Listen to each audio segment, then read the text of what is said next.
Куттуктаймын.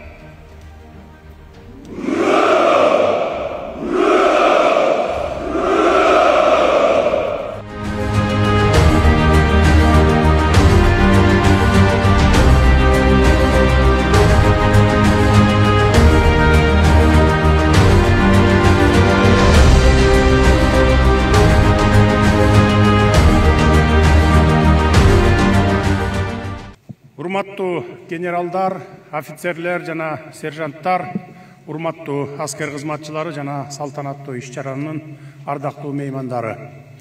Бүгүн биз өлкөбүздүн коопсуздугун камсыздап, кылмыштуулукка каршы күрөшүп, өзүнүн кесипкөйлүгү, эмгекчилдиги жана кайратмандыгы менен айырмаланган кыргыз милициясынын күнүнө карата салтанаттуу иш-чарада турабыз.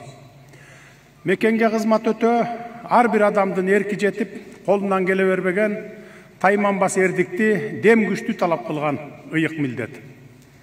Мына ошол милдетти абийирдүүлүк менен аткарып, элибиздин бейпилдигин, мамлекетибиздин туруктуулугун сактоонун алдыңкы сабындагы жоокерлери, мыйзамдуулуктун калканы болгон милиционерлер ата мекенге берилүүнүн, элге кызмат кылуунун эң мыкты өрнөгүсүздөр.